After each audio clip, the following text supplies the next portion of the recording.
PD 1529. So I came to the conclusion that I should be discussing this because even the registers of deeds has been waiting for this one. We are still going to come up with a manuscript on this one, so wala pa kayo available na books or reference regarding this matter. So let's start rolling. So nuances of adverse claims and Lisbon debts. Next slide, please. So I'll give you some case problems first. Hunahunaan ninyo maayo because this relatable kay nato mga brokers. Case problem. Person A claims to be the legitimate broker of the seller. However, unknown to him, the agent of the buyer closed the sale transaction without his knowledge and collected for himself the entire broker's commission. Feeling aggrieved, person A went to the office of the Register of Deeds to annotate an adverse claim to the newly issued certificate of title in the name of the buyer on the basis of his claim for unpaid commission. The question is, can the action prosper? Yes or no? Okay? 90 no, 90 yes. Keep that to yourself pa. Next problem. Person A, an informal settler, upon learning that the parcel of land where his house stands was already sold and transferred in the name of B, and applies for annotation of adverse claim over the certificate of title. He is claiming interest over the property as he was in possession thereof by tolerance by the previous owner. Can the occupant file with the Register of Deeds for annotation of adverse claim? Yes or no? No? Okay, let's park that question again. Next case problem. Person A, contractor, was hired by person B for the construction of a residential unit. Following the completion and turnover of the unit to person B, person A demanded for the final payment of the contract price. Unfortunately, his demands was not met. So he now goes to Register of Deeds to file for adverse claim for unpaid contractual price. Registrable or not? There's yes, there's no. Let's park that again. Next, person A, deceased, left 3 compulsory heirs, all of whom are these children.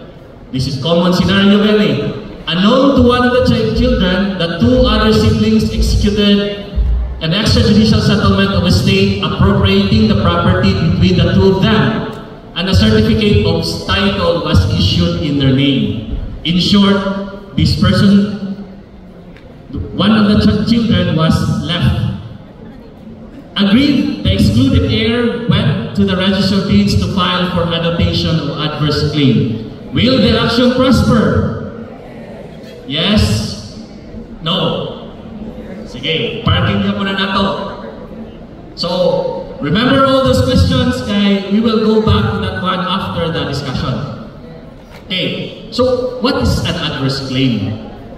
Okay, an adverse claim is a formal declaration that a person or entity has interest in a property that is registered under another person's name. It is simply put, nag-register ka o imong interest which is contrary to the interest of the registered owner. That's the basic concept of the adverse claim.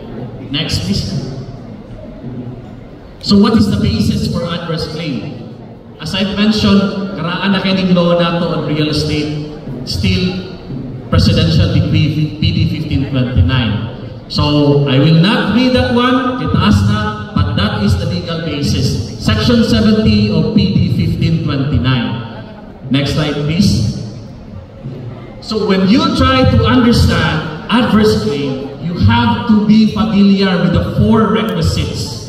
Ginirang ibantayan ninyo. Number 1, the claimant must have an interest in the land adverse to the registered owner. The keyword there is adverse to the registered owner. Next, the right or interest The right or interest must arise subsequent to the date of original registration of the land. Ang keyword ani is arise subsequent to the date of original registration. Bantayan na siya. I'll try to explain that later. Number 3, the registration of such interest or right is not otherwise provided for by PD 1529. And number 4, claim must be in writing, signed, and sworn to by the adverse claimant. That is in compliance with the formalities of law. Next slide. Number 1, claimant must have an interest in the land adverse to the registered owner. The requirement, basic requirement is you should have a contrary interest against the registered owner. He must assert ownership over the property and contest the registered owner's title. That's why it's called adverse. There must be a privity of interest between him and the registered owner that would establish his adverse claim against the latter. Simply put, the requirement is there should be a transactional dealing between the registered owner and the adverse claimant. Dili lang patakak lang kinsa na yung file of adverse claim. There should be a contractual relation, direct contractual relation. 3, he must be able to establish a connection or particular transaction between himself and the registered owner in relation to the property. So that's a basic requirement. There should be a direct contractual relation, either a deed of sale, either a deed of donation, or whatever contract between the registered owner and the adverse claimant. So absent any of such privity of interest, adverse claim is not registrable. Next slide, please. Interest must arise after the issuance of certificate of title. Keyword, must arise after the issuance. Okay, in the case of Nolly-Gwen versus registered deeds, the claimed interest of the petitioner being prior to the date of original registration cannot be registered on the torrent's certificate of title. Unsay usual aning example, unregistered land, those land covered by tax declarations, diba? There was a dealing between person A and person B. A executed a deed of sale in favor of person B. Si person B, he did not attend to the transfer of registration. So he just held on the deed of sale, but unknown to him, person A applied for free patent title. Na-issuehan siya of free patent title. Now, agreed, person B says that I have an adverse claim over that property. Under the rules on registration, your adverse claim cannot be registered because the transaction happened before the issuance of the certificate of title. Daghang namukmuani nga ruling. May mga Tagalog ba dito? My apologies. Kahit tila ang mga Bisaya, so I'll try to be in English na lang siguro. So, maraming na-disgrasya sa ganitong situation. Dealing with tax declaration, they did not process the registration. Title was issued subsequent to the transaction. Now they're claiming for adverse claim. That cannot be registered. But that does not mean that he has no recourse. He still has recourse before our courts of law. This is just only an option with the registered deeds. Okay, next slide. So, in Berlin, in Lotao Campo, this is Arling province of Quezon. If the adverse claim or interest against the registered owner was prior and not subsequent to the date of original registration, the same cannot be entered or registered in the subject certificate of title. Adverse claim must arise after the issuance of the certificate of title. Your interest must arise after the issuance of the certificate of title. Next slide, please. So what's the basic characteristic of adverse claim? So, adverse claim is considered to be covered by the doctrine of last resort under the registration proceedings. Then, it can simultaneously be availed of along with other remedies as may be provided for by existing law. Okay? I want to break a misconception. Even lawyers commit mistake on this one. A lot of people think that before you file a case in court, you are required to go to the Register of Deeds to file an adverse claim. Correct or not? Silence means yes, or silence means nalilito po kami, attorney. Okay. So, the rule is, this is a simultaneous remedy. There is no need for you to file an adverse claim before you can go to court. You can always go to court before filing the adverse claim. Okay? But the problem with the adverse claim is just a temporary notice. That's why we would advise everybody, if you have a case, go to court to protect your interest. Intimately personal in nature. This is personal in nature because, as I mentioned, the requirement of privity. There should be a contractual relation between the registered owner and the adverse claimant. Hindi pwedeng kahit sino na lang gusto tumayo at saka mag-file ng adverse claim. Okay? Next slide, please. Okay. Validity of adverse claims. Take note. Adverse claims is supposed to be valid only for 30 days. If an adverse claimant failed to file a case in court within a period of 30 days, it should have no force and effect. Unfortunately, under the case, Sahona's case, decided by the Supreme Court, it was stated there that only a court order can remove an annotation of adverse claim. Diyan tayo nagkakaproblema. Kasi kahit alam natin na 30 days lang yung validity, pero hindi matanggal-tanggal sa certificate of title, you still have to go to court for the removal thereof. That's the problem. So, for the annotation to be cancelled, you must file a petition in court praying for the removal of the adverse claim. Your only prayer, a proof mo dun, just say, 30 days has lapsed, no case has been filed, adverse claim should be removed. But how long can a court decide on your case? Matagal. Diba? It could take a year. Why? The problem, sir, is our courts now are courts of general jurisdiction. Unlike before, we have a dedicated court for land or real estate matter. So ngayon, sabay-sabay na yan with all other cases. So naka-schedule ka with other cases. Yun lang talaga, time element. But there's also another remedy, voluntary revocation cancellation by the registrant, provided that it is decided already. So, this has been the thrust of LRA now to strengthen or binubusisi na talaga ngayon ang mga application for adverse claim. Why? Because this has become an economic barrier through the various economic activities. Diba? Before I had this experience, bumili kami ng lupa. The next week after, may adverse claim na.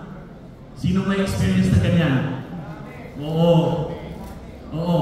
That's why LRA through the Register of Deeds, we are now being instructed to strictly apply the regulations regarding the approval of adverse claims. So right now, siguro, before, out of 10 applications for adverse claims, siguro ma-approve yan 8. Ngayon, with the new rules, siguro ma-approve yan is nasa mga 2 or 3 na lang. Because we're trying also to help the real estate industry tackle this kind of problem. Okay, next slide please. So, salient rulings and subject matter relating to application for annotation of adverse claims. Okay? These are already specific subject matters. Claims based on actual possession. In the case of Virginia and Ario versus RD of Quezon City, claim of ownership is based on actual possession for 40 years. And self-serving documents such as affidavit of declaration of parcel of land, affidavit of ownership, and sole adjudication between adjoining owners.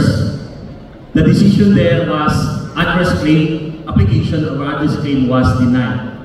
Claim of ownership by prescription or adverse possession will not lie, as Section 47 of PD 1529 says, no title to registered land in derogation of the title of the registered owner shall be acquired by prescription or adverse possession. So that cannot be the subject of an adverse claim. Tax declaration. So going back to the first question, tax declaration ma-apply na. Claims by informal centers cannot be the basis for adverse claim. Mga titulado. Okay, next slide. Ang 40 years. Unsigned or unnotarized document. Okay? For the information of everybody, there is a new ruling by the Supreme Court acknowledging already verbal contracts pertaining to deed of sale. Bagong-bago na decision lang yan. In-acknowledge na ng court provided na corroborating evidences can be presented. But for registration purposes with ROD, they are still considered as self-serving. So, self-serving declaration not substantiated by proofs do not qualify as privity of interest or as transactional connection between the party. Decision, the adverse claim must show clearly his alleged right or interest and how and under whom such alleged right or interest was acquired. We are going back to the principle of privity of interest in support of a contractual relation. Dapat may contract talaga na notarized. So if you have a deed of sale not notarized, that cannot be a basis for adverse claim. But that could be a basis for an action in court for acknowledgement of transfer of interest. So, bisan pagwa mo notarize, pwede ra gyapon. Kasi sa register of deeds, registration lang kami. We do not decide on the legality of your contractual relations. We will need notarized documents to be registered. Sa court, pwede ra i-combate yan. Next slide, please. Mo gasto pero affidavit and self-serving allegations, it's the same thing. Next slide, please. Agrabyado naman na, ma'am. Successional right. Okay. In the case of Beltran Fulgado, it was mentioned, successional right which by operation of law is transmitted to the heirs upon the death of the registered owner cannot be the subject of an adverse claim. Claim of an illegitimate child and or compulsory heirs against the property of their deceased father is not adverse to the interest of the registered owner. Medyo nakakalito, di ba? Okay, let's try to break down that one. At the time of death, for example, of your father and your mother, the children, by operation of law, becomes the owner of the property. Right or wrong? Right. Okay. By operation of law, you become the owner. Mga cases na ganito, namatay yung father at saka mother, apat na magkakapatid, may isang sigurista na kapatid, nung namatay na yung parents niya, nagpapa-annotate na siya ng adverse claim, claiming that I am one of the heirs of person A and person B, so I have a right adverse to the registered owner. Can it be registered or not? Yes. Okay. Tingnan natin sa next slide. Next slide, please. Considering that by operation of law, petitioner becomes one of the owners of the property upon the death of the registered owner, thus it would be tantamount to adverse claim on his own property. Diba? You became the owner of the property by operation of law at the time of death. Hence, you cannot file an adverse claim against the title kasi parang kumuha ka ng bato, pinukpok mo sa ulo mo. Di ba? So that cannot be registered. Okay? Because that would fall to the category of cautionary notice, which is not allowed under our registration proceedings as well. Clear na po? Di na kinahanglan mo adverse yan. Kasi daming problem nito. Daming nag-proceed talagang mag-register. Kasi, attorney, dapat i-register mo yan kasi ibibenta yan ng mga kapatid ko. Nasa US ako. Hindi pa kami nakapag-extrajudicial settlement. Kaya, i-register ko na yung claim ko in the form of adverse claim. The answer is, you cannot register your claim or your adverse claim that you are a compulsory heir. Next slide, please. Sorry, sir. Well, basically, sir, the requirement of the law is to have to comply with the formalities of law, which is the extrajudicial settlement of estate and partition. That's why the law requires, ilang days ba yun dapat mag-settle tayo upon the death of the registered owner? 180 days yata, diba? So, the protection really is for you to exercise your rights by complying with formal requirements. Ana sila mag-execute og extrajudicial. So, okay, next slide. Cautionary notice. We do go back. We do not allow the registration of cautionary notice because the claimant does not assert any right or interest over the property, nor contest the registered owner's title. Usual cases dito, in my experience, inherited property, 4 na magkakapatid. Isang kapatid, medyo addict, prone to dispose the properties. One responsible sibling would say, attorney, I will register this property that this property cannot be offered for sale without my signature in the form of adverse claim. Registrable or not? Dili na. Registrable or not? No. No. Unfortunately, not registrable because it falls to the category of cautionary notice. Wala pa nga nangyayari, nagpa-annotate ka na. So we do not allow that one for registration. Otherwise, yung mga certificates of title natin, ang dami na yung mga annotations. Di ba?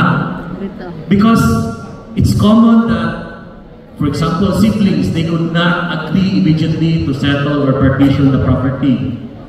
So, still have to go to court. Okay, next slide please. So, in the case of ACP investment, a cautionary notice in the guise of a notice of adverse claim cannot be annotated, as the matter of future transaction is speculative, as I mentioned, at best. And in the worst instance, such a notice curtails the right of a registered owner to freely dispose of his land. Okay? Clear na po tayo dyan? Okay, next slide please. Interest of stockholders. Okay, in the case of Balakid versus RD Octagon, interest of a stockholder in the property of the corporation cannot be said to be adverse to that of the corporation. Usual case dito, pumili ka ng shares of stocks ng San Miguel. San Miguel Properties Inc. has a lot of properties, land. The question is, being part stockholder, can you file an adverse claim so that you say, I will prevent the sale of this land? If we will allow that, siguro magkakagulo. The explanation to that is the corporation has a separate entity to the stockholders. In the next slide, mentioned in China Jet property versus ROD Pasay City, it was expressly mentioned. A corporation is an artificial being created by operation of law. It has personality separate and distinct from the person comprising it. as well as from any other legal entity to which it may be related. Thus, the property of the corporation is its property and not that of the stockholders, although they have equities in it. Okay? So a stockholder cannot file an adverse claim claiming that he owns the property because he's part owner of the corporation. Clear na po? Next slide. Claims based on allegations of fraud. Ito, pinakamarami itong attempts sa Registry of Deeds. In Tanchoco versus RD Makati, deed of obsolete sale was executed by the previous owner and the property was transferred in the name of the buyer. After the death of the previous owner, his heirs now questions the transfer, alleging the commission of fraud with the transfer document. These are the usual cases. Sasabihin agad na kinopya lang yung signature ng parents namin. Hindi yun alam ng parents namin na deed of sale pala yung pinirmahan. So, pero na-transfer yung property. So now, we're filing an adverse claim. The adverse claim is denied on the ground that no transactional relation exists. First, the issue raised that fraud existed in the documentation is a litigious matter. This is the key word. Litigious matter that only a court of competent jurisdiction can resolve. Part of the ministerial function of the ROD, we cannot scrutinize the inherent validity of the document. As long as the document is complete on its face, signed by the registered owner, notarized by a notary public, kahit alam namin na saan notary public lang yan pinulot, even if we suspect that the document was not signed before the notary public himself, we cannot say that this is an invalid document because on its form, it's complete. Second, allegations of forgery, we cannot decide allegations of forgery. Even if we personally know that the signature of that person is like this, but in the document it's like this. However, this document, allegedly forged, was duly notarized by the notary public. It is up to the court to decide whether that signature is a product of forgery. So, it now falls into the category of litigious matter. Litigious matter because the parties would be made to explain before the court to defend the authenticity of that document. As for ROD is concerned, we have to register. But for claims of forgery leading to the cancellation of the title, we cannot register that as part of an adverse claim. Klaro na po. Kasi ang daming pumupunta, nagsusumbong sa amin na ito nangyari, blah blah blah. There was also an instant, a broker came to our office, talagang galit na galit. Pero wala kaming magawa po. We cannot register it as an adverse claim, so we advise him to directly file a case in court, questioning the authenticity of the document used to transfer the title. Okay? Clear na po? Clear. Next slide please. Falsification of documents, okay? Where the adverse claim is anchored on the allegation that the transfer in favor of the registered owner was tainted with fraud and or unlawfulness, the same may not be given credence without a court finding.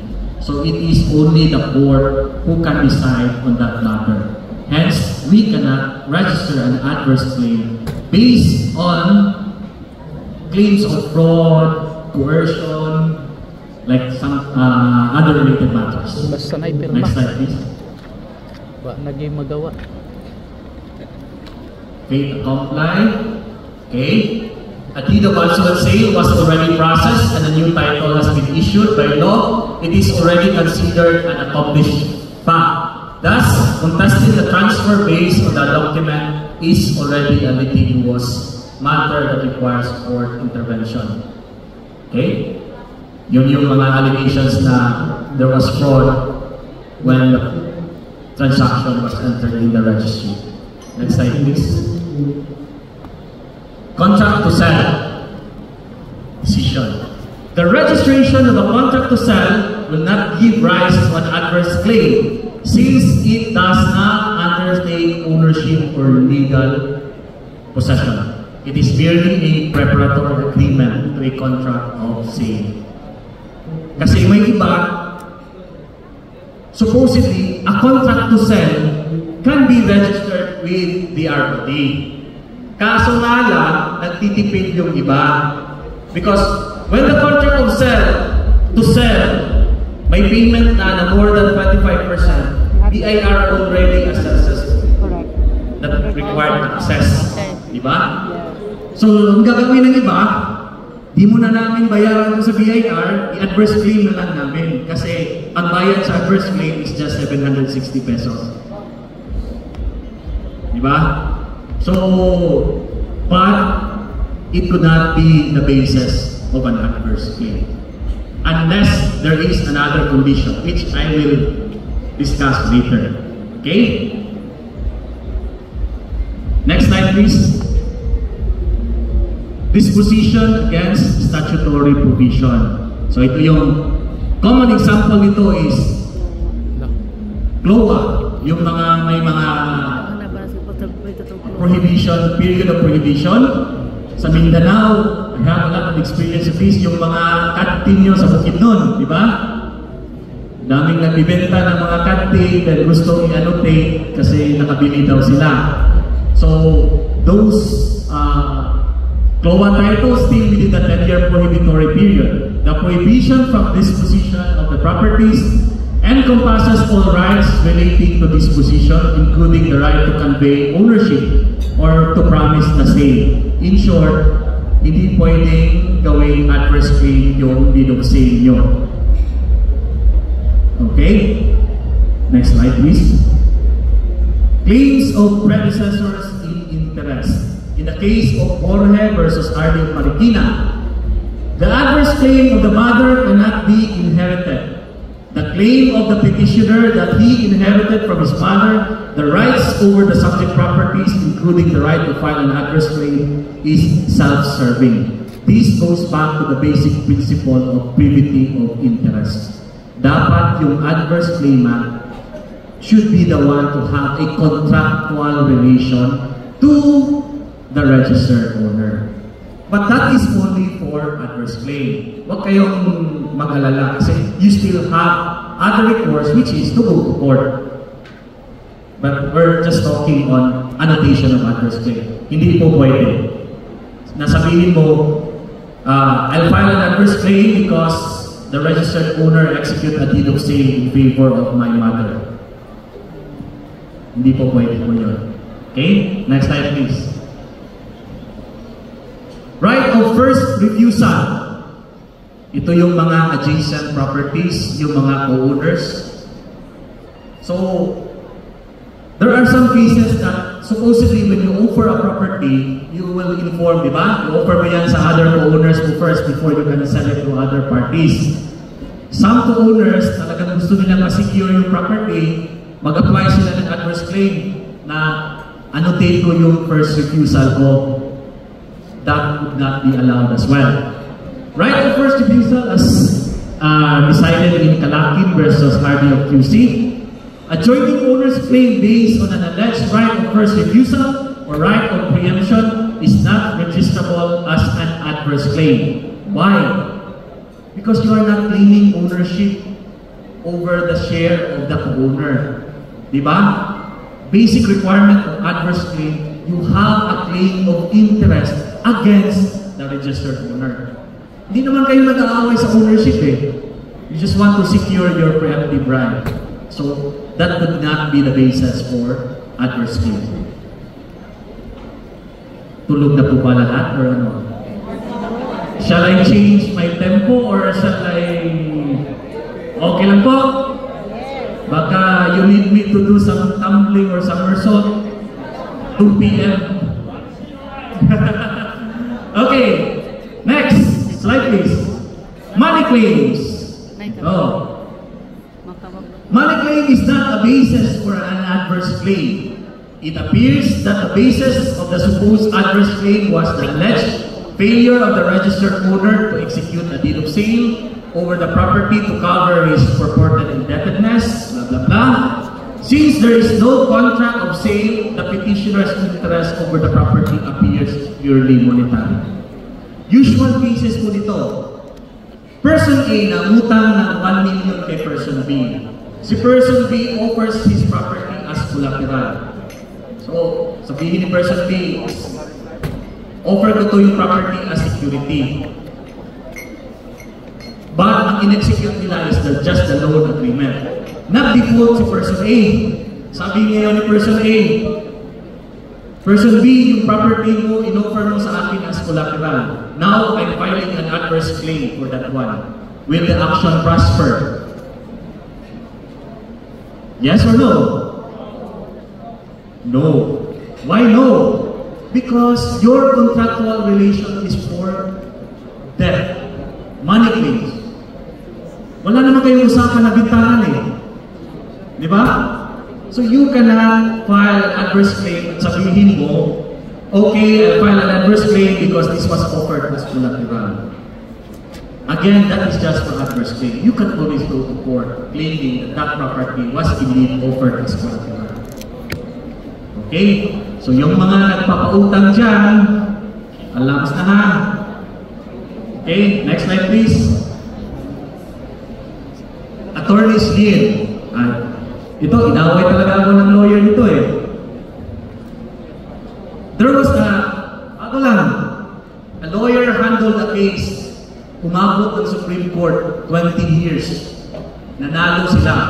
They had an agreement. Attorney, pag nanalo tayo, 20% ng lupa namin, reward na para sa iyo. Hindi nanalo sila. Unfortunately, nung nanalo na sila, hindi na tinawagan si attorney. Binenta na. So ngayon si attorney galit na galit. Attorney, pumunta sa office. This is supposed to be my retirement. Hard labor. I'll file an adverse claim. Attorney, pareho tayong attorney pero walang taluhan.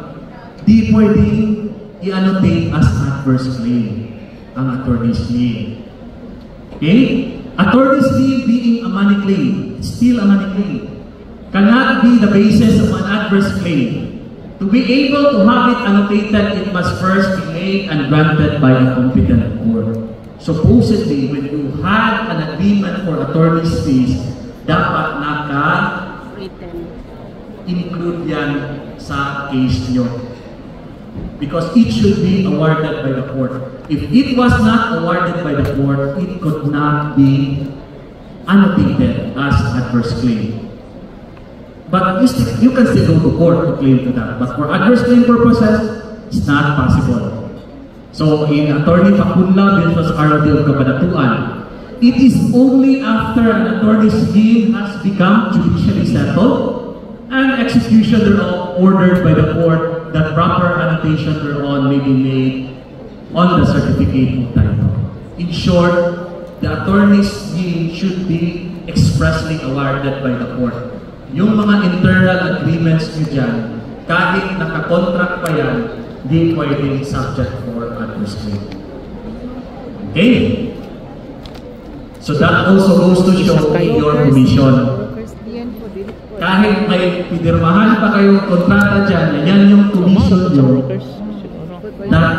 Pasiglahi man to, kay broken man to. The same goes to broken. Next slide please. Ningon karon. Commission, professional fees, agreed share in the proceeds. Commission or professional fees born out of a particular transaction involving a parcel of land cannot be the basis for an adverse claim. The same does not raise any issue as to ownership or interest over the subject. Court na lang. No. Nag-make sense, nag-make sense na po ba? Di ba? Your claim of commission does not rest on the claim of ownership. Di ba? Commission lang hinihingi natin eh, yung professional fees. Hindi yan an attack on the interest or ownership Wala of the din land. mahimo ana. So it cannot be the basis of an adverse claim. So yung sa term ano sa Bisaya, katong gisubmarino ka sa uban ng mga broker. Oo. Ay. At tula si Kiho nagbabaga. That cannot be the basis of an adverse claim. But you can always go to court. Okay? Ang nahitabo, kadalasan kasi nangyayari, a lot of people want to resort to adverse claim kasi pinakamadaling means to na kung sa Bisaya pa mahugaw-hugawan ng titulo, yung madumingan ng title para hindi naman ransak, para mag-compromise na lang yung other party. Di ba? Ay, paita sa kong Tagalog eh. So, yeah. So, that's understandable. People would want to resort to the registration or annotation of adverse claim because it is the easiest route to force the other party to negotiate or compromise. Imagine, just have to pay 760 pesos for registration. If you go to court, if you file a case nowadays, the filing fee is based on what?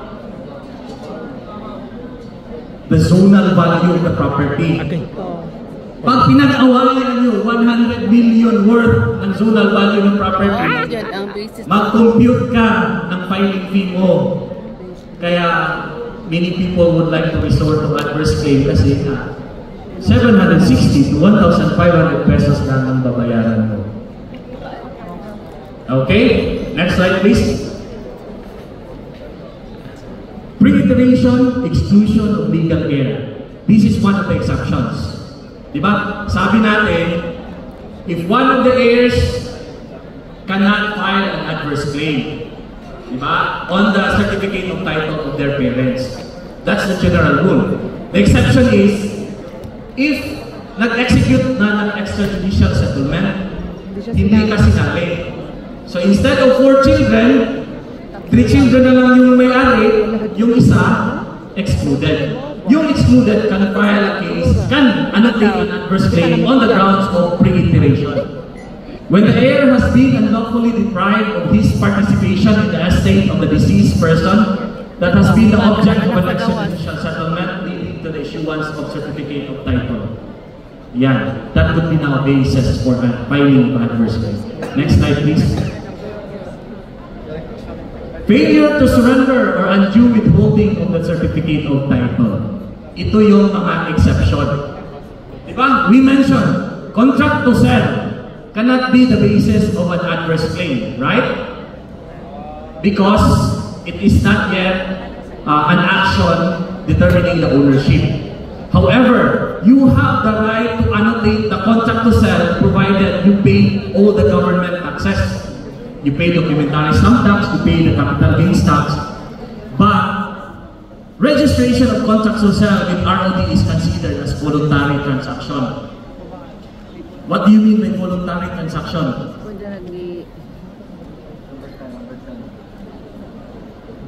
Brokers, what do you mean by voluntary transaction in ROD registration? Okay, it's like this. There are two kinds of transaction in ROD. Voluntary transaction and involuntary transaction. Voluntary transaction requires the surrender of the owner's duplicate copy of title.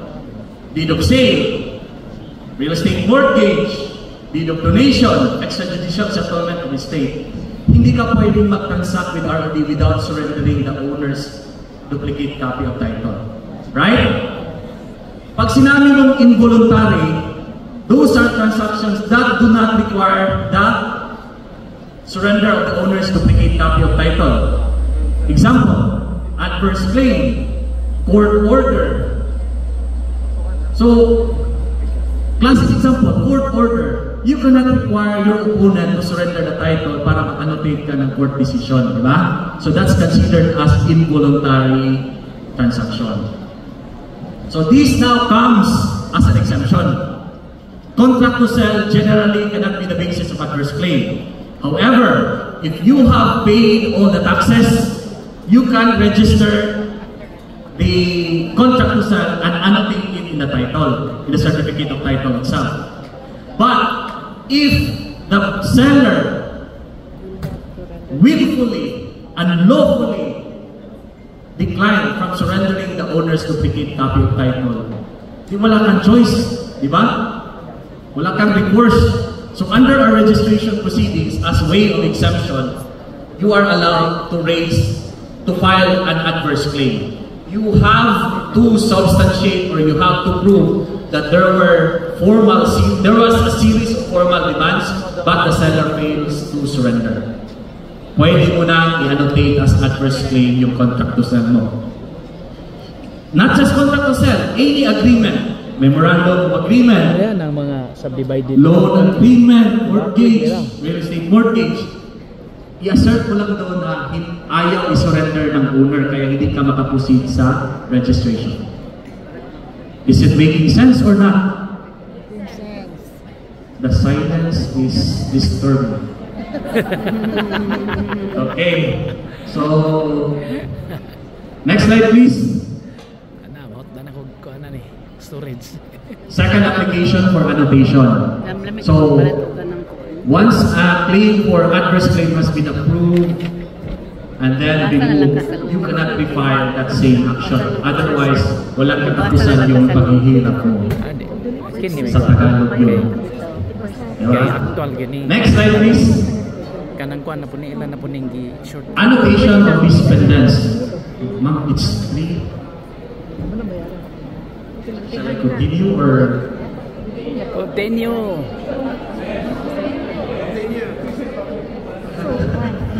Kasi we have ganito, medyo late tayo nagsimula and may naka-structure na na schedule. Then I will let the organizers move forward. Continue. Kasi baka maabutan ako ni Sir Slater yung medyo tagilid ako dun. Ilang linggo pa kaya kailangan ko. Okay, so kahit boring, gusto nyo mag-continue. Okay, let's proceed. So adverse claim, lease pendants. Just give me 20 minutes. We'll try to fast track this one. Lease pendants. What is lease pendants? Lease pendants is a Latin word which just translates to there is a pending case. So annotation of lease pendants is just a annotation saying that, hey, this particular certificate of title, there is an existing court action over this one. Lahat ba ng cases pwede mong i-annotate? Yes or no? Talagang kinakabahan ako sa silence nyo eh. Hindi po. Hindi lahat ng cases pwedeng annotate. Otherwise, ang dumi-dumi na ng mga titles natin. Dapat din related din sa ownership and possession of the land yung cases. Okay? So, hindi pwede na nag-aaway kayo, nag-file ng bawsi yung wife mo, pwede nang annotate yung bawsi case sa common property nyo. Hindi po pwede. Okay? So, annotation of lease pendants.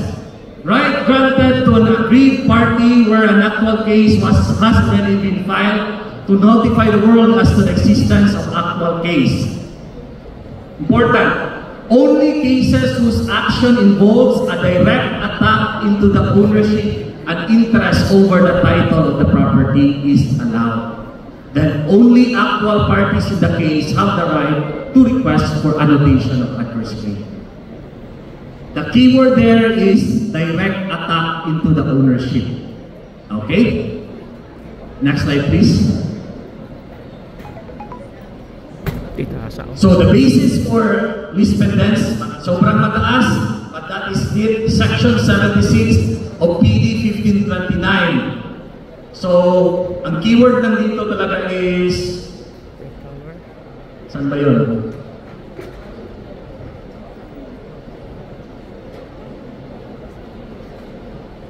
Shall have any effect upon registered land as against persons other than the parties of, unless a memorandum of proceedings. Next slide please. Ito na tayo. So ito, ito yung dapat bantayan natin, direct attack. What is a direct attack? Simply says, when the object of the action is to nullify the title, and thus it challenge the judgment or proceeding pursuant to which the title was decreed. When you say direct attack, the cause of action should be relating to ownership. Whether you're questioning the issuance thereof, you're questioning the supporting documents leading to the issuance of the certificate of title, the transfer of interest, yun po yung direct attack. Next slide, please. Collateral attack, as opposed to direct attack, is an attack made as an incident in another action whose purpose is to obtain a different relief. Diba? Classic example, vowsy, annulment. Diba? Yung annulment, what is the main purpose of filing for annulment of marriage? To nullify the marriage. What is the main purpose for filing a case for annulment of marriage? To nullify the marriage. Diba? I heard separation of property. Partly correct. But the main purpose why you file for annulment is for the dissolution of marriage. That is the direct purpose for the case. Ano yung indirect purpose? To order the court to make a judgment as to the separation of the property. Ikaw man. So, hindi yung main action yung separation of property, yung distribution of property. So, annulment cases cannot be annotated in a form of misspendence. Because the purpose of that case is for the distribution of the marriage. Collateral lang yung distribution of properties between the husband and the wife. So, wala po tayong makikita misspendence based on nullity of marriage po. So, medyo clear na po ano yung direct attack at collateral attack on the cases of misspendence. Next slide, please. Ano yan? 1 hour na. Ito. Lopez versus Enriquez. A notice of misspendence is proper in the following cases. Ito yung usual. Number 1, an action to recover possession of real estate property. Okay?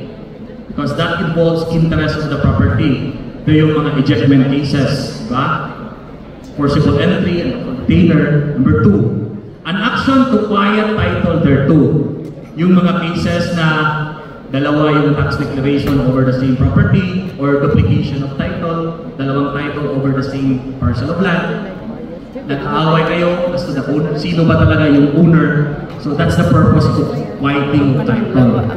An action for partition. Iba yung mga years, yung mga partition na. Then, other proceedings of any kind in court directly affecting the title to the land or the use for occupation thereof. So, your main cause, sa mga lawyers dito, alam natin, when we file a case, there should be a cause of action.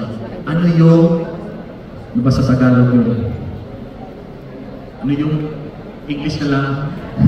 Ano yung, what's your basis for filing the case? Diba? Ano yung basihan? So, that should be, you have to search, what is the cause of action?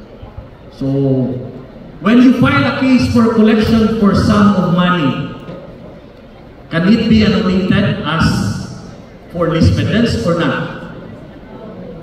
No. Why?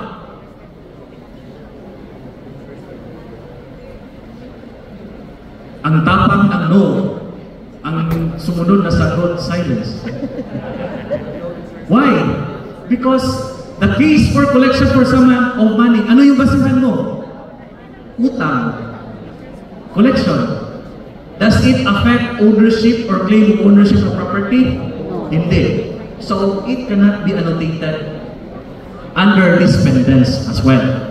Same as adverse claim. Because it does not directly deal into the interest or ownership over the property. Okay? Next slide, please. Misspendence. Ito. Yonki versus RD for Lapu-Lapu. This authority have resolved in a long line of consultas that misspendence is not registrable if the registered owner of the title where the notice is sought to be annotated is not party to the action. Pag hindi siya kasali sa kaso, hindi yan pwedeng i-dispendence. Di ba? So, kaya important dyan, yung mag-file mo ng case, the naming of the parties, important. Go, Clemente versus R.D. Mandaluyong. Dispendence based on a petition for certiorari. Medyo complicated na to, so it cannot be annotated as well. So, next slide please. Probate proceedings.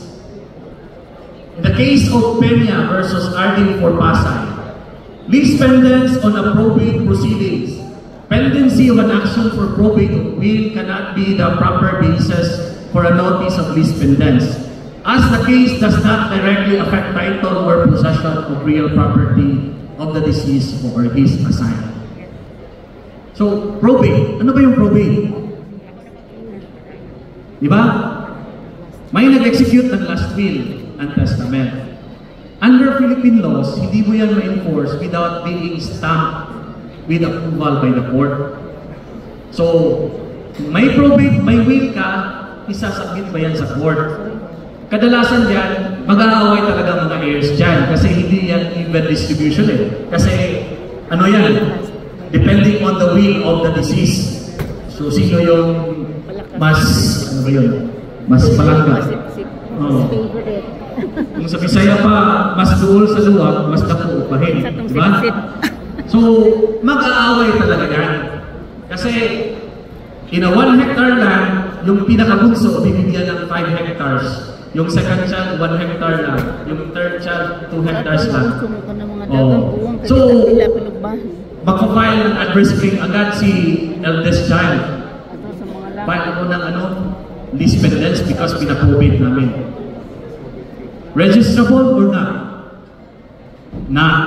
Because the action of main action for probate of will is just to determine whether the formalities has been observed, whether the executor was of sound mind, was not coerced when they executed the will, or whether or not the will itself is proper, hindi forge yung mga signature. Yun yung basihan, main cause of action. Probate does not delve into the interest or ownership of the land. So, in short, cannot be the basis for an action for annotation of dispendence. Okay? Clear na po? Next slide, please. Judicial settlement of the estate. The same thing. Sa judicial settlement, ano bang action ginagawa nyo dyan? It's just to settle, to gather information as to the estate of the deceased and the payment of taxes. Hindi naman yan nag-question ng ownership. So hindi yan pwedeng maging basis for annotation of dispendence. Next slide please. Letters administration. The same thing. Diba yung mga estate dyan, the action for letters administration is just for the appointment of an administrator. When you appoint an administrator, the cause of action there is just to determine whether that administrator is qualified, whether that administrator can deliver the obligations as required for him by law.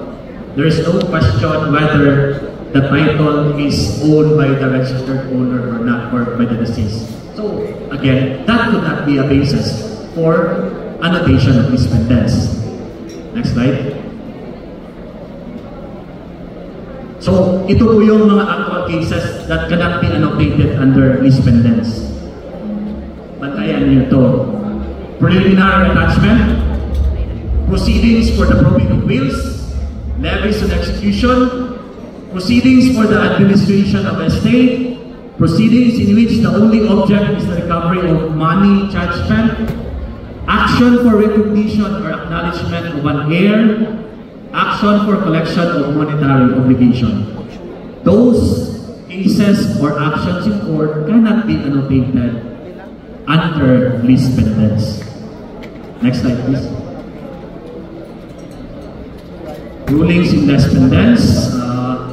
No notice of dispendence can be twice annotated based on the same case. Very basic. In Lambutan versus R.D. Calamba, Notice of lease pendants denied on a pending case with the Office of the President. Lease pendants may be annotated only when there is an action or proceedings in court. So yung mga administrative bodies hindi po pwedeng annotate as lease pendants. Only judicial or quasi-judicial notice. Next slide please. Lease pendants does not apply in criminal cases. Bakit po? Criminal cases is the personal liability. It attaches to the person, not to the property. So, yung estafa po, ano po yung basihan filing a case for estafa? Diba? Niloko ka, there was deception. It does not delve into the question of ownership of the property. So, again, it cannot be the basis for filing lease pendants over the property for the case or of estafa. BB 22, the same thing. Kahit sabihin mo na ginawang collateral yung property. Okay? Next slide please. Cancellation of lease pendants. Cancellation thereof only follows upon the conclusion of the subject court case as evidenced by the issuance of a decision followed by a certificate of finality. Then, as much as possible, pray before the handling court for the issuance of actual order directing the Register of Deeds to cancel annotated lease pendants. Basic po, makakancel lang po yung lease pendants pag natapos na yung kaso. Hindi po pwede sabihin na ako yung nagpa-annotate ng lease pendants, binayaran na po ako, kaya ipakancel ko na. No. You have to go to court. You have to conclude the case. So, how to conclude? If nagpa-compromise kayo, then submit a proposal for a decision based on compromise agreement para makapag-issue ang court ng certificate of finality. Then, common mistakes po ng mga, lalo na sa mga brokers na nag-handle ng cases, pag may ma-terminate na case, dapat remind your lawyers to include in the prayer directing the ROD to cancel the lease pendants. Kasi magpupunta yung decision sa amin, walang directive na ganun, isa sa huli namin yan, sasabihin namin, go to court, ask for an execution order, expressly directing the ROD. So, it would take another time. So, during the decision pa, doon ilagay mo na sa prayer mo, directing the ROD to cancel. Okay po? Next slide. Voluntary withdrawal of annotated lease pendants, yes, allowed, provided, concluded in case. Parties may submit compromise agreement. So, ito yung voluntary compromise agreement to be approved in court. Ito yung ibig sabihin ng voluntary withdrawal. It should be supported with a compromise agreement approved by court. Ang tawag na natin yan is judgment based on compromise agreement. So, i-present mo yan sa ROD with the certificate of finality, pwede na natin tanggalin yung lease pendants. Okay, next slide. Ay, and na pala. 314. So, again, there is now an effort to strongly implement the rules on annotation of lease pendants and adverse claims because of the adverse economic effects